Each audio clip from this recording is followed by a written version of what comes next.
Alrighty guys, so wanted to go over Gigarolo. So Gigarolo is a foreign brand already of sorts, but it's very unknown, like not super popular. So Gigarolo is a valuable name for marijuana joint in a gas station. So in Texas, you can already buy marijuana from a gas station. It's typically in a glass case. Right? Not all gas stations have this, but some gas stations have a glass case where they have recreational marijuana for sale. You can, you ask the guy and he goes and opens it for you, grabs you what you want. It's only a matter of time before they put those behind the counter on the shelf next to Marlboro, right? So Tumquat was originally the idea for brand name of marijuana gas or gas station marijuana. You know. That Tumquat quickly became a nickname for marijuana in general, and now we got America's Most Mellow, AMMs or double M's, for marijuana joint in the gas station, or we got Blades Major, blunts. In the gas station that you can buy too, blunts, actual blunts, like cigar wrap with marijuana in them. And then now Gigarolo. Gigarolo, very iconic one for this type of thing. Like I said, that's they got Gigarol, which is I believe some sort of cleaning product or squeegee product, right? That is easily purchased out by big tobacco for the mass production of marijuana, right? Gigarolo, like cigarillo, Gigarolo, right? Very valuable for marijuana joints in a gas station. So that's that. Now I want to go over FBQ. So FBQ, false bounded queens. People would say, oh, well, they already have small glove Muay Thai in 1FC. And I would say, yeah, but they don't have the glove yet. They need to make a glove, a small glove, that covers the fingers entirely, meaning you can't see any skin of the hand up to the wrist. Right? From starting at the fingers up to the wrist is entirely covered. That's a new Trevor Whitman innovation. Right, where they close off the fingers entirely, put them in a glove, without making one of those goofy looking like red, old school boxing gloves with the big, the big red thumb on it, right? Not one of those, but like a more advanced MMA sparring glove that covers the fingers entirely, and that's for aesthetic, right? But also for safety, eye pokes, which have always been a concern, and that's especially going to be a concern in FBQ, because FBQ is stand up for MMA only, right? It's silly to me that they did small glove Muay Thai in the first place with the MMA gloves with the fingers exposed, because the entire reason, guys, that they had the fingers exposed on the MMA glove was so they could grapple. False bounded queens, FBQ kickboxing, or FBQ Muay Thai, FBQ is what they call it, is MMA striking. They have, I've already gone over the rules. That sport, in order for that to happen, it depends on the glove innovation. Right? If they can make a 5-ounce boxing glove, right, covers the fingers entirely, covers the palm entirely. You can't see the hand at all, right? The only skin you can see, like the first skin you can see, starting from the fingertips, is the wrist, right? So that's the FBQ concept.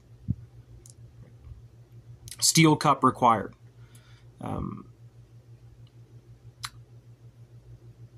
Whipple Pogres. So Whipple Pogres is a group that shuts down grids to funnel all the women from Tinder to them. and that starves out a community. Like, they could do this in a small town, like a smaller city suburb, like take a place like Roseville, for example. It's the idea that there was like 10 men, all of them had big dicks, who were getting all the women from Tinder because they had tricked the consumer into thinking they were actually in the game, but it was locked entirely. It was just keeping people in a dream. And all of those women were just being funneled to the members of Whipple Pogres, who were trying to, yank their hair and traumatize them to try to get those women to be in pornography.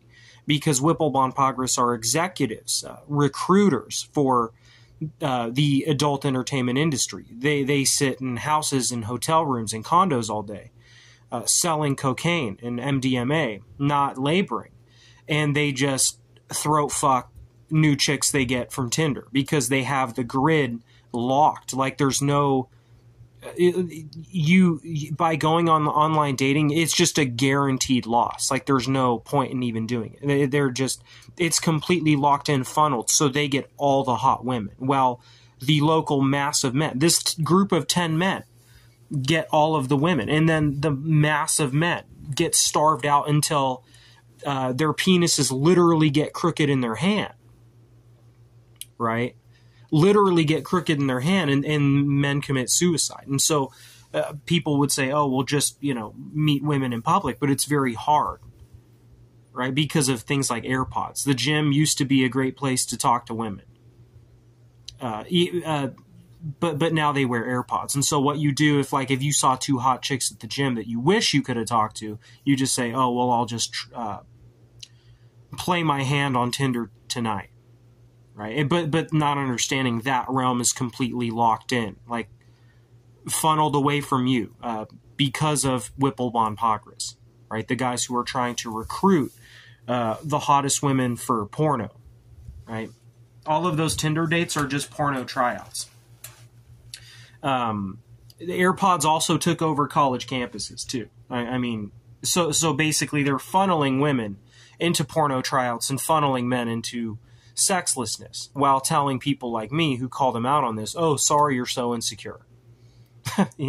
So that's the sad story that is Whipple Pogres, is that's a hacking method, guys, to starve out a mass of men, right? And funnel all the women to 10 guys with big dicks who just notch their belts and throw those women into big porno, or try to.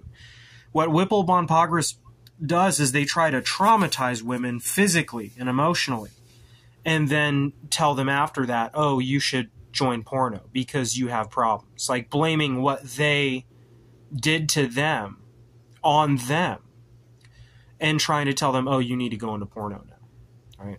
So that is the gray area, or the loophole that is human trafficking for pornography, for photo and video pornography. How people would say, well, that is human trafficking, but technically legal. Like, it's Whipple Pogres is technically, I mean, the hacking part to shut down a community, of course, is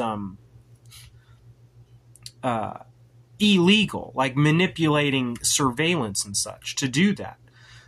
But many people would argue, oh, well, it stays the same even without that, because women are so blinded by the large penis porn aesthetic, meaning women are just going to funnel to the men, that small group of men anyway, right? But best believe that eventually turned into those guys setting up a web of control to block men, right? Because the average dong got more clever in speaking to women and coming up with ways to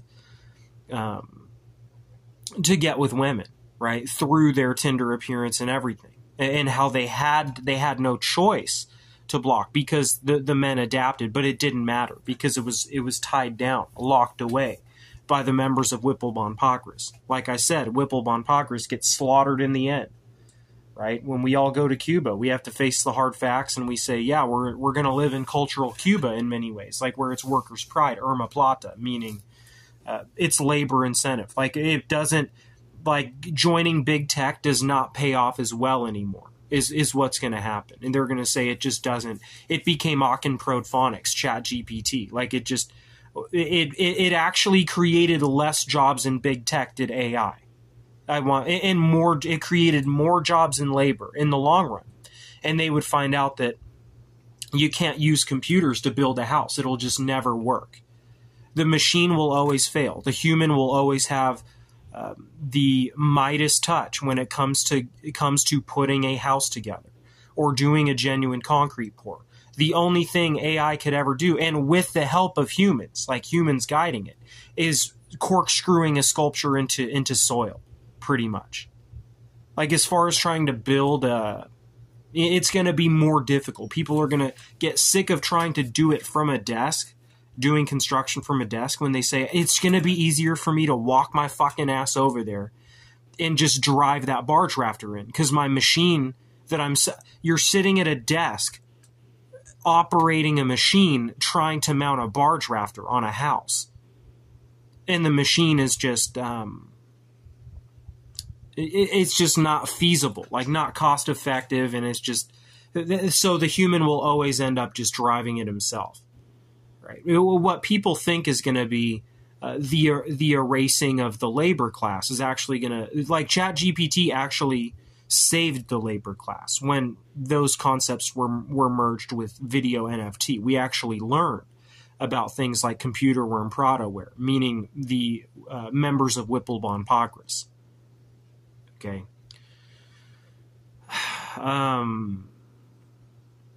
I'll be back tonight to talk more about all of this stuff, but just wanted to put this one out there about what do you call it? FBQ, Gigarolo. They have to purchase Gigarolo to be marijuana. Right? That's a really good option for big tobacco or big pharma, the people who want to sell marijuana in gas stations, is purchase Gigarolo for marijuana joints, straight joint. FBQ can only happen, like I said, they're going to say, oh, well, small glove Muay Thai already exists in 1FC, but not with the new glove that covers the fingers and palm and thumb entirely. Not the 5-ounce boxing glove, the MMA boxing glove cross between. Right? Once they make that glove and it's really nice and works well, then they call it FBQ, false mounted cleans. And then, like I said, Whipple Pogres, that's when they actually shut down a grid to funnel all the females from Tinder to them so they can recruit them for big porno. A manipulation of a virtual realm, manipulation of surveillance, right?